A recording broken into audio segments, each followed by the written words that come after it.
Kailangang harapin ng Iran ang dalawang Marine Expeditionary Units na papalapit sa teritoryo nila. Ngayon, gagawa ng makasaysayang hakbang ang US. May paparating na makapangyariang puwersa sa Strait of Hormuz na magbabago sa pamamalakad doon ng tuluyan. Paparating na ang mga elite paratrooper. Naghahanda silang sakupin ang Hormuz. Hindi handa ang Iran sa paparating dahil pinapabilis ng US ang kilos sa Operation Epic Fury. Matapos ang ilang linggong espekulasyon tungkol sa kanilang deployment, ipinapadala na sa gitnang silangan ang ika-82 Airborne Division. Inanunsyo ng Pentagon ang balita noong Marso 24 at nangangahulugan nito na magpapadala ang US ng mahigit 2,000 sa pinaka-elite nitong mga paratrooper sa zona ng digmaan na nabuo sa Iran.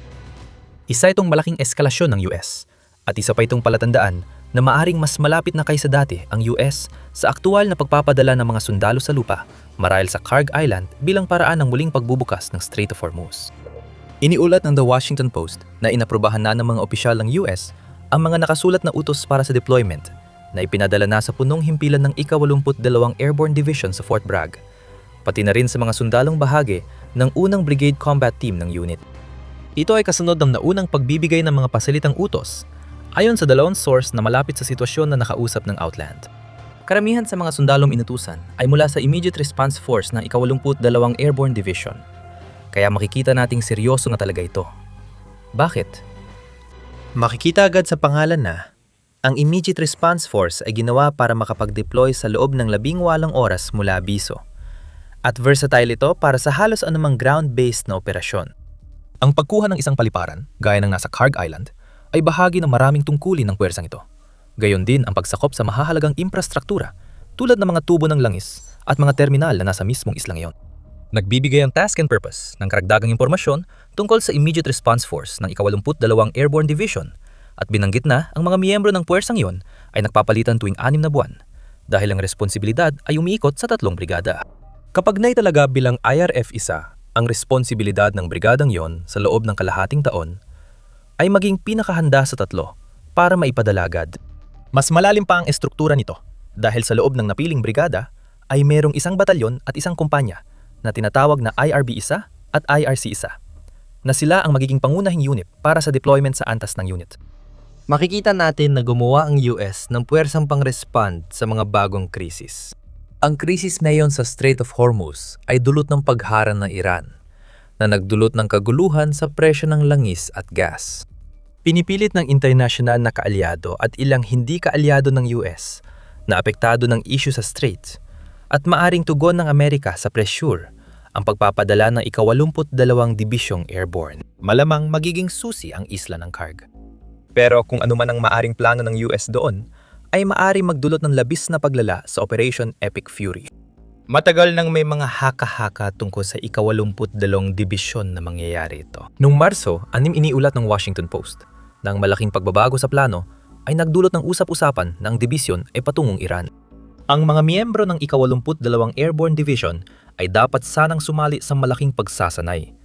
Ngunit biglang kinansela ito, kaya piniling manatili sila sa North Carolina imbes na sumama sa Fort Polk, Louisiana.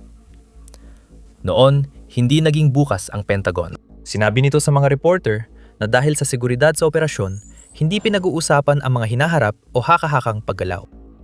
Alam na natin ang dahilan ng pagkansela ng pagsasanay.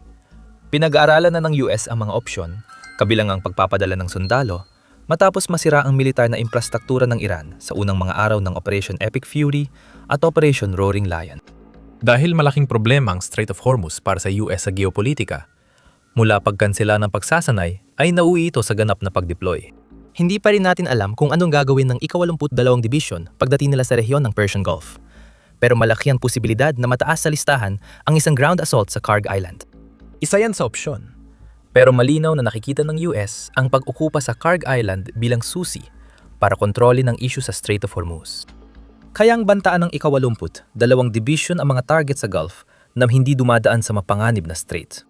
Iniulat ng Axios na ayon kay US Marine Colonel Mark Cancian, Senior Advisor sa Center for Strategic and International Studies, pasok ang Kharg Island sa layunin dahil ang 7.7 milyang parisukat na isla ay nasa hilagang kanluran ng mahalagang strait at malayo ito kaya maiwasan ng ika-82 Division ang strait. Ngunit sapat pa rin ang lapit at gaya ng malalaman mo, sapat din ang kahalagahan nito. para gawing sulit para sa US ang pagsakop sa isla pagdating sa muling pagbubukas ng strait. Mahalaga ang Kharg Island sa Iran. Matatagpuan lamang 20 milya mula sa baybay ng bansa, ang maliit na isla ay may populasyon na 20,000 katao lamang at karamihan sa kanila ay mga manggagawa sa langis. Ipinapakita nito kung bakit mahalaga ang islang ito sa Iran dahil ang mga manggagawang langis ang namamahala sa terminal na pangunahing labasan ng 70% ng langis na ibinebenta ng Iran sa ibang bansa. Ang langis na iyon ang nagsisilbing pangunahing pinagkukunan ng kabuhayan ng rehimeng Iranian. Noong 2024 na siyang pinakabagong taon na may tiyak tayong datos, kumita ang Iran ng $43 bilyong mula sa bentahan ng langis nito, na $1 bilyong na pagtaas kumpara sa nakaraang taon. Pero ang talagang mahalagang bahagi ng usaping ito, ayon sa mga ulat ng GIS, ay ang $43 bilyong ay katumbas ng 57% ng kabuuang kita ng Iran mula sa pag-e-export noong 2024. Dahil 70% ng langis ng Iran ay dumadaan sa Kharg Island bago ibenta, malinaw na malaking kahinaan ng rehime ng isla. Malinaw ang lohika. Kapag nakuha ang Kharg, mawawala sa Iran ang mahigit kalahati ng export income na magdudulot ng malaking pinsala sa ekonomiya nila. Sa pagpapadala ng ika-82 Airborne Division sa Persian Gulf, tila inihahanda na ng US ang matagal lang pinag-uusapang posibleng okupasyon mula nang bombahin ang mga pasilidad militar sa Kharg Island noong Marso 13. Ngunit sa kabila ng tapang, malaking problema ang plano ng ika-82 Airborne na subukang kunin ang Kharg Island. Pwedeng magbago lahat dahil sa mga problemang yon. Pero bago tayo sumisid ng mas malalim kung anong mga yon, isang mabilis na paalala na pinapanood mo ang The Military Show. Kung may natutunan ka sa channel na ito, pindutin ang subscribe para hindi ma-miss ang aming pagsusuri. Kahit mahusay at mabilis mag-deploy ang ika-82 Airborne Division at kanilang Immediate Response Force, hindi sila talaga para sa mga misyon gaya ng pagsakop ng teritoryo tulad ng Kharg Island. Sabi ni Kansian sa Axios, itinuturing na light infantry ang dibisyon, kaya mahina ito kapag lumalapag o kapag inatake ng mga armored na sasakyan. Ayon kay Kansian, kulang sa malapit na suportang division, na tila tumutukoy sa katotohanang mas malapit ang Iran at mga missile launch site nito sa Kharg Island kaysa sa alinmang base na kaalyado ng US. Malinaw na mas komplikado ang plano ng Amerika na gipitin ng Iran upang muling buksan ang Strait of Hormuz kaysa sa inaakala. Nagpatupad ng US ng hakbang laban sa armor, gaya ng nabanggit natin, naganap na ang mga airstrike laban sa infrastrukturang militar ng Kharg Island. Kasama marahil dito ang pagsira sa mga armor unit ng isla. Pero tandaan ng mga unang strike ay nangyari 2 linggo nang nakalipas sa paglalatala ng video na ito. Maaring nailipat na ng Iran ang mas marami pang armor sa isla sa ngayon? Posible yon, at isa itong hamon para sa US. Isa pang sagot sa argumento na hindi kayang sakupin ng ika-82 Airborne Division ang Kharg Island ay hindi lang sila ang unit na papunta sa Persian Gulf. Bago i-anunsyo ang pag-deploy ng 80, 2N nagpadala ng US ng 2 Marine Expeditionary Units sa bandang Iran. Ang USS EEE Amphibious Ready Group na binubuo ng 3 barkong pandigma at 4,500 na tauhan, kabilang ang ika-31 MEU at ang 2,200 miyembro nito ay papunta na mula Okinawa, Japan. Sasamahan sila ng ika-11 MEU na umalis mula San Diego kasama ang USS Boxer Amphibious Ready Group. Ang MEU na yon ay may halos parehong dami ng miyembro, kaya makikitang ilang libo pang sundalo ang dinedeploy ng US sa Persian Gulf kaysa sa ipinapakita ng pagpapadala ng ika-82 Airborne Division. Babaguhin ng paglahok ng mga MEU ang lahat sa pagkuha ng Kharg Island. Ito ay mga amphibious assault group na umiral upang malampasan ang mga uri ng hamon na sinasabi ni Kansian na haharapin ng 82 and kung susubukan itong kunin ang Kharg Island mag-isa. Binanggit ng Time Magazine na ang mga MEU ay kadalasang unang ground forces na dumarating sa lugar ng labanan at pinagsasama nila ang daan-daang infantry troops, mga armored vehicle, helicopter, fighter jet at artilyera. Lahat ng kailangan para harapin ang armadong tugon ng Iran sa Kharg Island. Ang MEU ay mga puwersang may sariling kakayahan kayang harapin halos anumang sitwasyon. Nagpadala ang US ng 2 nito sa Iran, kasama ang ika-82 Airborne Division. Dito makikita natin ang pagsubok ng US na sagutin ang hamon ng pagpapadala ng sundalo sa Kharg Island, na hindi naman talaga pagsakop sa isla ang problema. Nasa likod ng hamong iyon ang mas malaking issue ng pagpapanatili ng kontrol sa Kharg para ma-pressure ang Iran sa Strait of Hormuz. Kahit malaking bargaining chip sa US ang pagsakop sa Kharg Island sa krisis sa Strait of Hormuz, may posibleng sagot rito ang Iran. Isa sa mga posibleng tugon nila ay ang sakta ng sarili para lang makaganti. Sa madaling salita, maaring tularan ng Iran ang ginawa ni Saddam Hussein sa mga oil field ng Kuwaiti noong Gulf War at sunigin na lang ang mga pasilidad ng langis sa Kharg Island bago pa man ito makuha ng US. Mawawala ang kanilang pambargain at mag-iiwan ng napakalaking sunog na kailangang harapin ng mga puwersa ng US na hindi nila basta-basta matatakasan, lalo na kung itatapat ng Iran ang pagsira pagkatapos makuha ng mga puwersa ng Amerika ang lugar. Ibig sabihin din ito, nasisirain ng Iran ang mga pasilidad ng langis na abutin ng taon bago maibalik, na magdudulot ng matagalang krisis sa ekonomiya, anuman ang kalabasan ng Operation Epic Fury. Iyon ang nuclear option ng Iran. Maaari rin nilang gamitin ang lapit ng Kharg sa baybayin ng Iran at sa katotohanan ng humigit kumulang 140 milya ang layo nito mula sa pinakamalapit na mga asset ng US sa Kuwait City. Ang muling pagsupply sa ika-82 at sa 2 MU na inatasang sakupin ng Kharg Island ay magiging hamon para sa US. Gayon din ang katotohanang ang mga unit na nakaistasyon sa isla ay magiging madaling target para sa mga missile ng Iran. Oo, nawalan na ang Iran ng karamihan sa kanilang missile launch sites, mga 75% nito noong Marso 5. Pero meron pa rin silang mga nakahiwalay at mobile na launcher na maaari nilang ilabas, gamitin sa pagpapaputok ng missile at pagkatapos ay itago ulit. Ang Kharg Island ay napakaliit, kaya kaunting atake lang ay maaring magdulot ng malaking pinsala sa tropang Amerikano, lalo na kung may aberya sa depensa. Kaya ng Amerika, lampasan ang mga hamon na ito. Hindi pa dumating ang mga MU sa Gulf at kasulod nila ang ika-82 Airborne Division. Kung Kharg Island ang target, naghahanda ang Amerika ng sapat na puwersa para sakupin at kontrolin ito. Malamang, naghahanda rin sila ng depensang panghimpapawid marahil sa Kuwait City na ipapadala agad sa Kharg Island matapos ang okupasyon. Nagpapatrolya ang mga sasakyang panghimpapawid ng Amerika sa baybayin ng Iran at sinisira ang mga lugar ng paglulunsad ng misil para mabawasan ang panganib ng pagiging target. Pero tanong pa rin, sulit ba ipadala ang ika-82 Airborne at 2 MU sa Kharg Island? Para sa Amerika, oo ang sagot. Pero may isa pang dahilan kung bakit maaring papunta sa Iran ang mga puwersang panlupa. Ang okupasyon ng Kharg Island ay kaugnay sa pagbubukas muli ng Strait of Hormuz. Sinabi na naming malaking baraha sa negosasyon ang isla. Tiyak na ikatutuwa ng US na magamit ito, lalo na sa nangyayari sa kipot na yon. Halos naharangan ng Iran ang nag-iisang daan ng tubig simula Operation Epic Fury. Malaking issue dahil 20% ng langis at likidong natural gas ng mundo ay dumadaan dito. Ginamit na ng Iran ang tanging malaking alas nito at nakita natin ang mga naging resulta kamakailan. Ayon sa Hellenic Shipping News, wala pang 100 barkong pangkalakal ang nakatawid sa kipot mula Marso hanggang Marso 23. Bago magsimula ang Operation Epic Fury, may halos 100 at 40 barko kada araw na dumadaan sa Strait of Hormuz. Ngayon, 5 o 6 na lang ang average.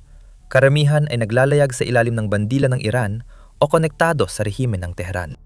Nagsimula na ring tingnan ng Iran ang sitwasyon sa Strait of Hormuz bilang paraan para kumita ng dagdag na pera.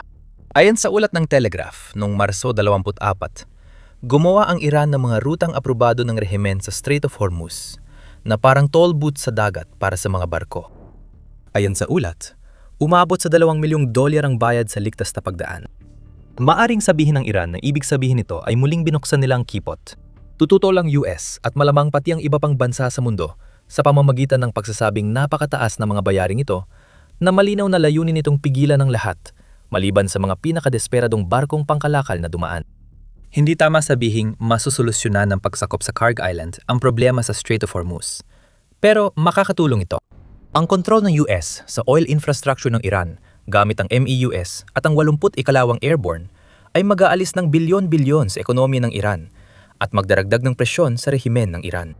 Ang presyong iyon ay lalo pang nagpapabigat sa mga suliraning pang-ekonomiya ng rehimen. Maaring ialok ng US ang access sa Kharg kapalit ng pagbubukas ng Strait of Hormuz, kaya mapipilitan ng Iran na pag-isipan ito. Sa ngayon, tiningnan lang natin ang opsyon na magpadala ng sundalo. May isa pang opsyon. Ayon sa Time, sinabi ng US nagsimula na ang paunang usapang tigil putukan sa pagitan ng US at Iran. Siguro maraming nalilito sa mga usapang yan na yon. Sabi ni US Pangulong Donald Trump, nagkakaroon ng usapan dahil desperado na ang Iran na makipagkasundo matapos masira ang malaking bahagi ng military infrastructure nila. Noong Marso 24, sinabi ni Trump na pangunahing layunin ng Amerika na walang nuclear weapons ang Iran at nangako ang rehimen na hindi gagawa ng sandatang nuklear.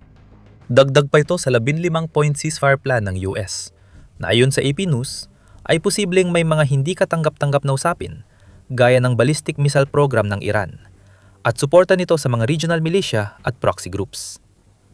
May progreso na ba? Ayon sa militar ng Iran, noong Marso 25, nabigo ang US sa mga layunin nito at tila sarili lang nito ang kinakausap sa negosasyon. Ayon kay Ibrahim Zulfikari, tagapagsalita ng kumad ng sandatahang lakas ng Iran, umabot na ba sa puntong nakikipaglaban at nakikipagnegosasyon ka na lang sa sarili mo? Bago niya idagdag, huwag mong sabihin kasunduan ang iyong kabiguan. Sabi ng BBC, marami sa Iran ang di naniniwalang makikipagnegosasyon ang Islamic Revolutionary Guard Corps sa US dahil matatag ito sa fundamentalistang paniniwala at hindi ito matitinag kahit masira pa ang malalaking bahagi ng infrastrukturang militar nito at hindi ito lilihis sa mga layunin nito. Mahirap maintindihan kung ano talaga ang nangyayari kapag magkaiba ang mga mensaheng ipinapadala ng magkabilang panig. Maaring ito ang totoong dahilan ng pagpunta ng ika-82 Airborne Division sa Persian Gulf. Malaki pa rin ang tsansang masakop ang Kharg Island. Pero ang maaaring nakikita natin ngayon ay bumibili ng oras si Trump sa pamamagitan ng kanyang mga usapan tungkol sa negosasyon na ginagamit niya upang sadyang lumikha ng kalituhan sa Iran. Sa totoo lang, ang rehimen ng Iran ay nasa alanganing kalagayan. Nagkaroon ng pagkakabiyak matapos tanggalin ang ilang pamunuan, kaya maaring hindi naging maayos ang komunikasyon sa rehimen. May ilan sa rehimen na nakikipag-usap sa US, habang ang iba ay akala walang negosasyon. Malay natin? Iyon ang punto. Posibleng ginagamit ni Trump ang sitwasyon habang papunta sa Iran ang mas marami pang tropang Amerikano. Habang nangyayari ito, naglalayag ang ika-82. Sasamahan ito ng 2 MEU. Bagamat wala sa agenda ang isla ng Kharg, malinaw na mensahe ito ng US sa rehimen ng Iran. Kung walang negosasyon, dapat agad nila itong simulan. Ipinapakita ng US sa Iran na handa sila sa anumang maaring mangyari, kabilang na ang pagpapadala ng mga tropa sa mismong lugar. Lalo nitong pinatitibay ang kanilang posisyon sa Persian Gulf araw-araw. Maaring may makasaysayang mangyari sa Iran, at ito ang pinakakinatatakutan nila. Nasa rehimeng Iranian ng susunod na galaw. Kung paano tutugon ang rehimen ang magtatakda ng susunod na mangyayari. Kung planong sakupin ng US ang Kharg Island para alisin ang kontrol ng Iran sa Strait of Hormuz, handa sila para dito. Bago i-anunsyo ang deployment na ika-82 Airborne Division, nagbagsak ang US ng malalaking bunker-busting bombs sa mga underground missile site sa baybay ng Strait of Hormuz. Ang mga pag-ataking yun lang ay maaring muling magbukas ng mahalagang daanan ng tubig. Maaari mong malaman ng lahat tungkol dito sa aming video. At kung nagustuhan mong video na ito, siguraduhin mag-subscribe ka sa The Military Show para hindi mo mamiss ang alinman sa aming coverage ng Operation Epic Fury. At maraming salamat, gaya ng dati, sa panonood.